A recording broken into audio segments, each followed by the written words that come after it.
Qui prend ensuite la parole? Bertrand Lapostelet.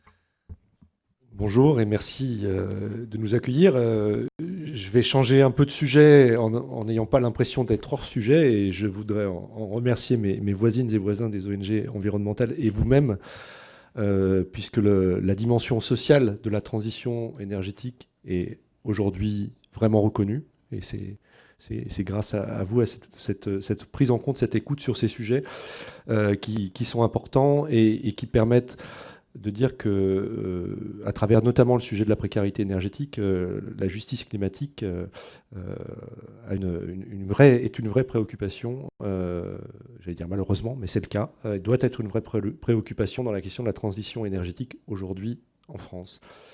Alors tout d'abord, avant de parler de la loi, de son application actuellement, est-ce qu'on peut en penser ?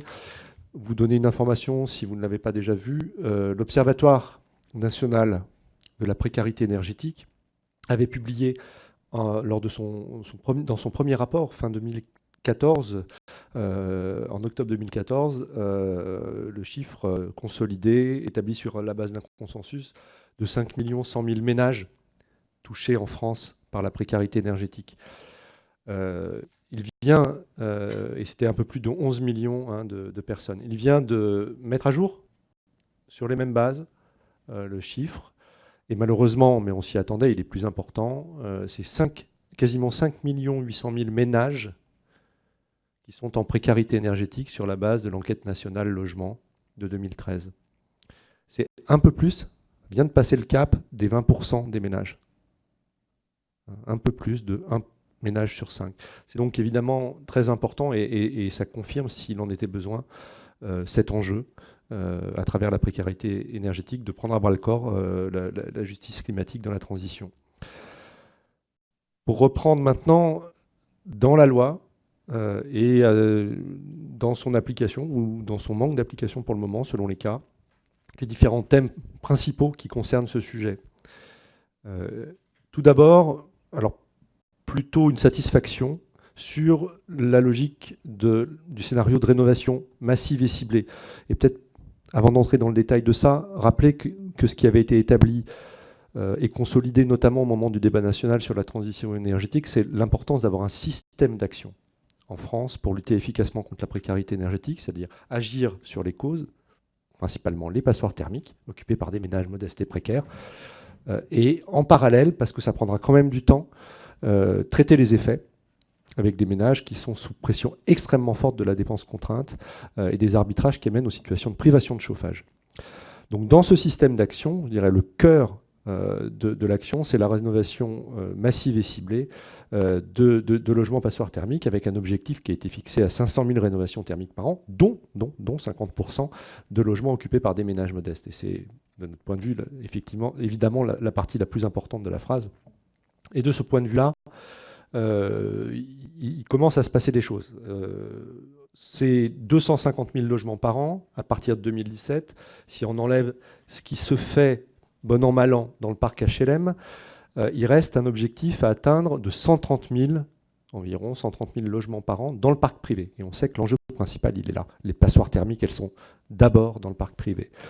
Alors de ce point de vue-là, l'annonce de l'augmentation du programme Habiter mieux à 70 000 logements comme objectif, un passé de 50 000, ce qui est déjà réalisé depuis 2 années, à 70 000 dès cette année, puis 100 000 ou plus à partir de l'an prochain, va dans le bon sens. Et on ne peut que le saluer. Bien sûr, on a 2 points de vigilance avec ça. C'est d'une part, et on a vu qu'il y avait une optimisation des aides, et c'est très bien. C'est très bien si on fait bien attention que pour les plus précaires, on n'exclut pas de ménages du passage aux travaux, et notamment d'être très attentif à la question du reste à charge pour les plus précaires, qu'on module les aides pour éviter les effets d'aubaine. Évidemment, il faut ajuster tout ça, c'est important. On sait bien que la tension budgétaire est là, et puis il faut dépenser à bon escient, mais il faut rester très attentif à ça. En tout cas, nous le sommes, et très attentifs au retour de terrain, d'autant plus que pour les plus précaires, les questions d'accès au crédit pour boucler les budgets restent très précaires elles-mêmes, et n'ont pas malheureusement autant avancé qu'elles auraient pu, à notre sens. Et puis une vigilance sur la durée, sur la question du financement du programme. Il y a eu un effet de stop and go souvent commenté sur Habiter mieux, qui n'a pas facilité les choses sur le terrain, vraiment pas. Il y a besoin, c'est un peu un paquebot Habiter mieux, hein, c'est un gros programme, il y a besoin de développer des interventions au niveau quantitatif. Il faut qu'il y ait de la lisibilité, qu'il y ait de l'inscription dans la durée et donc que le financement soit assuré pour le programme. C'est un enjeu vraiment, vraiment prioritaire.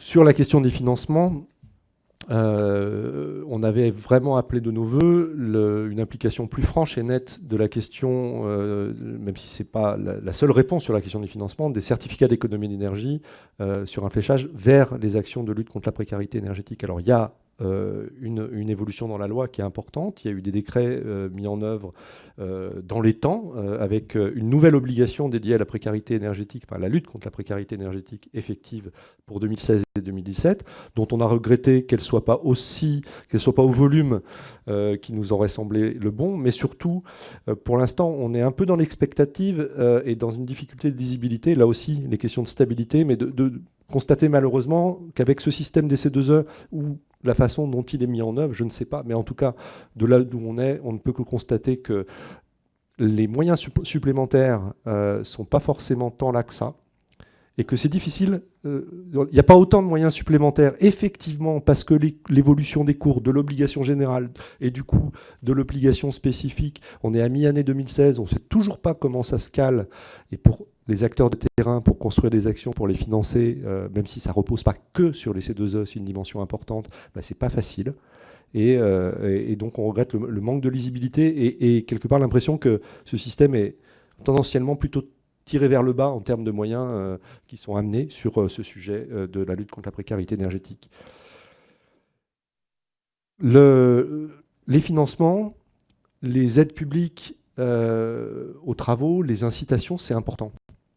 C'est important, mais ça ne suffit pas. Et dans le système d'action, depuis le début, beaucoup d'acteurs ont dit, il y a vraiment un consensus pour dire il faut aussi un signal norme, il faut aussi renforcer la contrainte.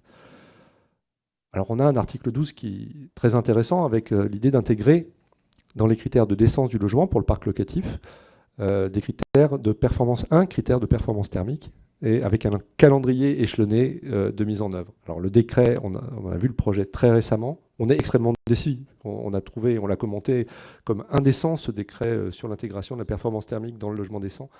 Pour nous, il y a un vrai décalage entre l'ambition qu'on en attendait, il nous semble l'intention du législateur et le projet de décret qui a été soumis, enfin les projets, puisqu'il y en a eu 2 successifs qui ont été soumis dans les derniers jours. On espère que ça évoluera, mais pour l'instant, c'est vraiment, on se retrouve avec quelque chose qui est compliqué, avec des critères complexes et peu ambitieux, et qui, du coup, est peu lisible. Et il est important que sur un sujet comme ça, on ait une vraie lisibilité, une simplicité. Le message qui passe en direction des bailleurs est très important, hein, de dire, on prévoit, il faut, mesdames, messieurs les bailleurs, prévoir qu'on ne pourra plus louer une passoire thermique, qu'à partir de telle date, il y aura un minimum de performance thermique, et quelques années après, on renforce, etc. Et pour l'instant, on n'en est pas là.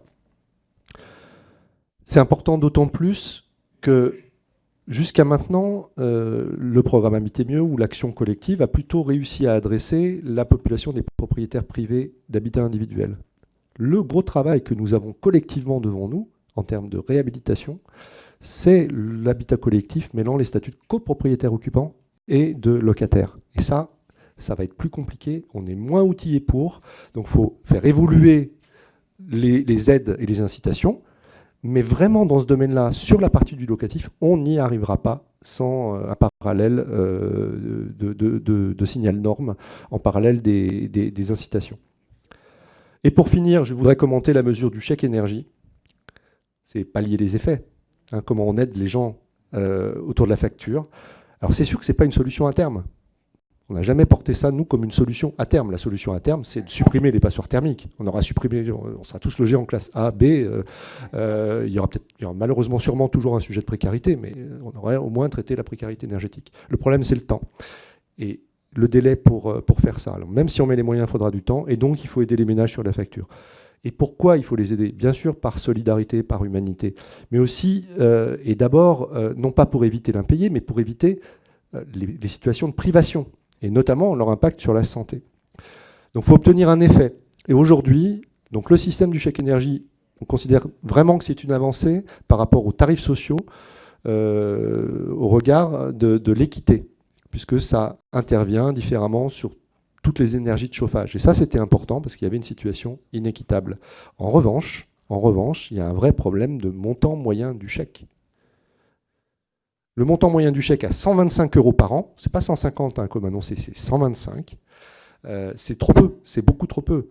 La facture moyenne, sur la moyenne 2012-2014 des ménages dans le logement en France, en énergie, c'est 1 800 € par an. 1 800, 125. Voilà, on a tout dit.